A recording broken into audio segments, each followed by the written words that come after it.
She was an all Big 12 first team pitcher, 35-5 record at Oklahoma, 1.49 career ERA. Yeah, she was really good. But most importantly, she was a national champion as well. She's Shannon Saile.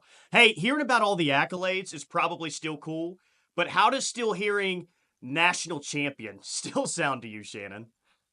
I think that's something that no one can take away from you, just like your degrees, just like your coaching career, whatever. But I think Mhm. that's something that not a lot of people get to have by their name. And I feel blessed that I share it with, I think, 24 other girls that were on that team that year. So um, that's just something that no one can ever take away from me. And Coach Gasso, every time we used to introduce ourselves at camp, she'd be like, and she'd be like, Shan Sale, and I'm a national champion. So, hmm Well, I got a lot of questions about that 2021 team, your time at Oklahoma, your career at coaching career here at UCF, but I actually kind of want to start from the beginning. And when I mean the beginning, kind of the beginning of your Oklahoma career. You had this great run at FIU and then you decide to transfer. My question, Shannon, is what did that process look like? When did Oklahoma reach out? What do you remember from Oklahoma reaching out? And why ultimately did you decide to leave your home state of Florida and come all the way to Norman? well, back then, talks like it's so long ago, but back then Mhm. there was no portal. So it was really you just transferred and you went with the process back then. But FIU denied my initial response to transfer. So I had to go through an appeal process with FIU professors. They allowed me to transfer, but I wasn't allowed to stay in the state of Florida. So I got the okay like a month later. So this was like end of June when I was getting the okay to transfer. And knowing I couldn't go in the state of Florida, I was like, okay, this is fine. I'm a Florida girl, but it's time to go out and see the world. Coach Gasso, I remember vividly when she called me, she was like, is this okay? I'm in Japan right now. But she was with Team USA at the time. So, I mean, Yeah. and now she's the USA coach. So that's pretty awesome. But she called me when she's in Japan and she was like, love to have you on a visit when I get back. It's gonna be like 2 weeks. And I was like, oh, I'll wait. So I waited. When she got back, I committed at OU with my dad on the couch of Rita Hines' old locker room. Just in that moment, knew that's where I wanted to go. Knew I wanted to win a national championship. I told her, she asked me, she's like, what do you want? Like, what are you looking for? And I said, I want to win a national championship. That's all I want. And she's like, we'll do that here. So that was pretty awesome. But yeah, she took me to, on my visit, she took me to Oklahoma City, blindfolded me, and showed me the stadium. She said, this is where you're going to win a national championship. So pretty Wow. special visit. Yeah, no, I mean that is amazing, and it worked out exactly like that. You win the 2021 national championship, and kind of reliving some old memories. Correct me if I'm wrong on this, but speaking of winning the 2021 national championship, didn't G Juarez text you before that season? Like, were you watching The Last Dance or something and says that we're going to do this? Is that correct? Yes, that 2020 was the year, obviously, we were seniors and COVID happened. We're unsure of some things, if we were gonna get another year back, and then when we got the year back, we were watching Last Dance as a team, and she texted me when we found out that we got the okay that we're gonna be getting our season back as seniors. We were like, "Oh, we're winning this. We've learned too much." Like, we were unhappy with the way 2020 went as seniors and her being hurt, and we finally, we felt like we were our best selves when we pitched together. So, it was pretty cool that we were able to have our last season together, and we were like, "We know too much to lose this thing. We know too much. We've been through Yeah. too much. This is our year." And then knowing the freshmen that were coming in, we were excited. Well, that 2021, they're all special in their own unique way. But I think one of the things that I'll think of when I think of that 2021 national championship is how literally your backs were against the wall essentially that entire Women's College World Series. After that great regular season, dominating your way to Oklahoma City, and then the first game after James Madison, you had to win four straight And then once, as a fan, you win four straight, it's like, oh, we got this now. And then you Mhm. lose to Florida State, and then you win the next two. It's just, was that kind of a good example of that team, Shannon? Because that really has never happened before. I believe, like winning four straight and then winning the next two. Is that a pretty good example of the makeup of that team? Being able to Oh, do that. yeah. I remember that year our first loss was to Georgia. I feel like the theme for that Mm-hmm. year was lose, learn, and get revenge. Like, get your Yeah. lick back. Like, we lost to Georgia, beat them 15 to something, and then lost to Mm-hmm. Oklahoma State, beat them twice to win the championship year. And then we lost to JMU.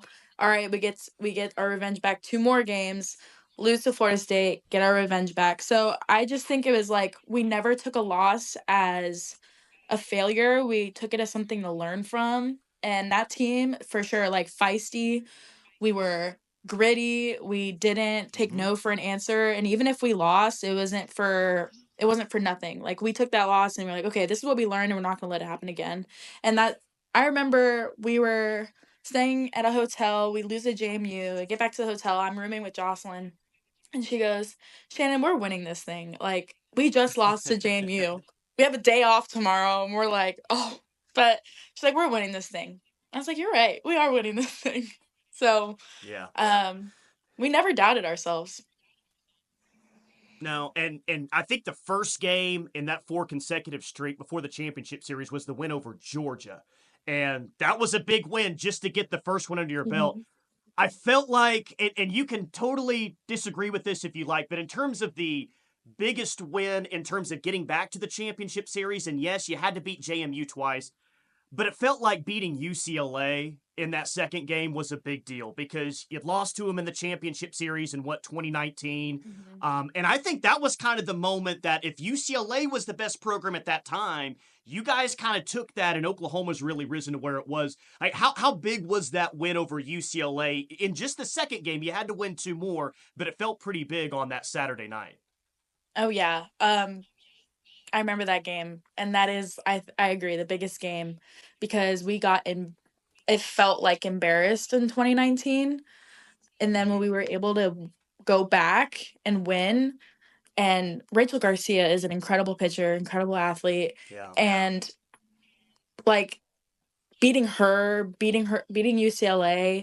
I think there's a rivalry between OU and UCLA. It's like, even though we're not in the Mm-hmm. same conference, like, definitely rivalry, and that game has so much pressure, is intense, and a lot of a lot of OU girls really shined in that moment, and Giselle, for one, really shined, and having Nicole Mays back because I think we were down, like, 4 runs pretty Yeah. quickly, and then Giselle coming in and slamming the door, and then girls stepping up, and just all around good team win, and all around a really good experience. Like I said, it was the revenge tour. I remember we always said that, "This is our revenge tour," and every game in the World Series had to do with a loss we previously had, which was pretty cool. Like, even if you think about Florida Yeah. State, when we played them in 2019, they beat us at Clearwater. So, Mm-hmm. it was just that, "All right, we're getting our revenge back right here." Every single game. And I think that's Yeah. why it was so exciting. We were just never surrendering. Well, you've been busy with coaching essentially 2 or 3 days after you won that 2021 national championship, and I want to get into that. But you've been busy with coaching, so maybe it's more recent than I realize. But when's the last time you've been back to Norman? And I mean, what do you think it's going to feel like? Coming to Love's Field, which you've heard of, and being around the alumni and the players. I don't know how much you've thought of that, but what do you think this weekend's going to be like for you? Oh, I'm excited. Haven't seen Love's Field close up, but last year we did practice at Marita Hines, when Mm-hmm. we were at the Big 12 championship. Um, I love Norman and I love the state of Oklahoma. I miss it. I miss it every day. Yeah. I can't wait to see some of my friends. Kaylee, Cece is coming out. Jocelyn's talking about coming out. I mean, I've talked to Boone. I'm just like, I'm excited to see these girls. I was like, y'all better be there, but they're like, we'll be there. So I'm excited to see them. I'm excited to see Fale. She's ready to pop. Just excited to see them all. it does feel like Mhm. home. I texted Jackie the other day. I was like, "I'm ready to come home." Well, I want to ask you about Jen Rocha. I want to ask you about Patty before we get to your coaching career and your UCF team as well. You know, Jen Rocha, I think, gets all the credit that she deserves. Maybe not even enough credit at times. She's certainly one of the best, if not just the best pitching staff in America. One thing, though, and I think that you're a good person to ask this. I think one thing that might even get overlooked a little bit with Coach Rocha is yes, she brings in pitchers, and those pitchers end up becoming great players. But I think she's maybe done as good of a job as anyone with transfer portal pitchers. I think of Mhm. you. I think of G. I think of Kelly Maxwell last year. Heck, I think of Sam Landry this year. So for someone coming in that, you know, maybe already has accomplishments and has already done great things, can you pinpoint anything that Jen Rocha did as a transfer that really helped take your game to the next level? That's I mean, I've known her so when I was at FIU, she was at Florida. So our first years were together. And when I came in, I came from a school that we didn't have much availability to like Rapsoda, the data, just like the little things that go a long way. And her ability to take the data that she's given by like a Rapsodo and then transform you based off those numbers because of who you are. I think that's what she does so good at is she finds out who you are, what's your little niche, and how can we make your little niche that much better. What she did for me was I I threw my rise ball a lot at FIU, but I Mhm. started to really hone in on it at OU, and she really helped me get my pitches in different tunnels and figure out ways to really be a crafty pitcher. I stopped walking people. Don't know if you knew that about me, but I did have a lot of walks at FIU. And it was just because I was a competitor. I was like freshly stupid competitor. Just didn't care who was up to bat, didn't care how I threw my pitch, just was gonna get you out. And if not, I'm gonna go down trying. But when I got to OU, I learned how to approach hitters, how to approach my plan, and how to be a smart pitcher. I think she does a really good job at that because she sits down with you, she talks you through it, she helps you understand it. And you're not just like told to do this and then do it. You're really just understanding who you are as a pitcher. Well, a much simpler question about Patty Gasso. What makes her the goat? There's not one thing I know, but what makes Patty the greatest of all time? I just think her ability to use her resources with her incredible assistant coaches and also uplift the girls. I think she does a great job of bringing out the best athlete in you just by pushing you hard every single day at Mhm. practice, but then also loving you up, just also making you feel like a grown woman and you make your own decisions and you she makes it like almost like if I came in as like someone that was like, okay, well, I'm really happy to be at OU, and then started to feel like I fit in, and then it started to feel like I belong here. And she did that, I think, in a way that I felt like I did it on my own, but it was all her. So Yeah. it's pretty cool how she know like her hearing her I listened to her press conference the other day just saying we're not good enough yet, and I mean America would be like okay, but like I know how that she said that to us before in 21. She said you guys aren't good enough yet, and we were like what? But then you peak at the right time, you do the things at the right time. She pushes you, she tells you you're good enough, but in a way where you still want more. So Sure. Well, I don't know what the average fan would expect the week or the month after winning a national championship would look like. Maybe people just think, you just hang out and celebrate for a month straight, and that's just kind of what you do after winning a national championship. I don't know. Maybe that's what it's mostly like. Not for you, because I was reading earlier today. What was it, like 2 or 3 days? You had to get out of your apartment and go to Florida for your first coaching job after winning the title. yes, I started coaching with the GCL Summer League. I coach, and this was a good opportunity with Ryan because I was playing for him as well. And then Athletes Unlimited came in the picture as well. So I was still playing and still coaching, but I knew I wanted to coach. But Coach Gasso told me, she's like, as long as you can play, you need to play for a little bit longer. So I was able to have both of those opportunities. Um, Yeah. but the summer league was really fun to coach in. I mean, I'm home. Is Brandon? Bradenton, so it was like an hour away from where my mom lives. Well, how do you like UCF? I mean, they've clearly had some success here recently. We saw them in a postseason here just a couple of years ago. So, what do you like about UCF, and what do you kind of think about the upward trajectory of this UCF softball program? So I was a GA the last 2 years at UCF and then, brought on this year as an assistant coach. I really enjoy working with Coach Ball Malone. She was the USA pitching coach, and she has a really good talent with understanding a team and how the ins and outs of a team work, and I really enjoy learning from her for the last 2 years, and then when she brought me on, we both work with pitching, and we really both just are on the same wavelength, I think. So, Yeah. I love Orlando. Orlando is awesome. Um, I really couldn't ask for a better place. I'm 2 hours away from home, but to me, Orlando is home now. Um, Disney in your backyard, Universal in your backyard, what can get better? Yeah. I graduated with my master's from UCF. It's a great degree. So I Awesome. feel like the trajectory of UCF is only getting better after entering the Power Four. So we're in a good spot. Just beating Florida last week and then having a tough series against Baylor, but ready to go in this weekend at Oklahoma.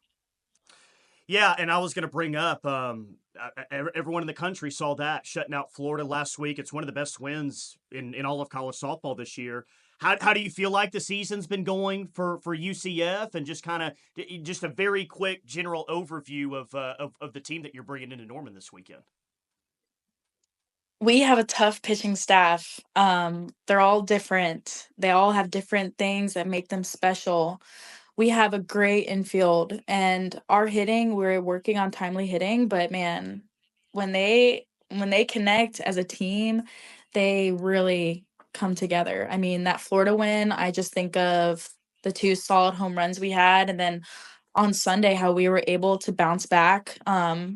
losing to Baylor and then having 3 home runs and Hmm. just showing off our power abilities. So, I mean, this team is young, but in a good way, I think. They're fun to watch. They love the game, they know the game, and they are they're exciting. So, I'm excited for them to experience the atmosphere that at Oklahoma. Well, we know about Shannon Saile, the pitcher. We don't know as much about Shannon Saile, the assistant coach. So, how would you describe yourself, and what really irks you? Too many three ball counts, two out walks. Like what makes you kind of tick as especially as a pitching coach on that side? Okay, I have, like, 3. Leadoff leadoff walks really get me.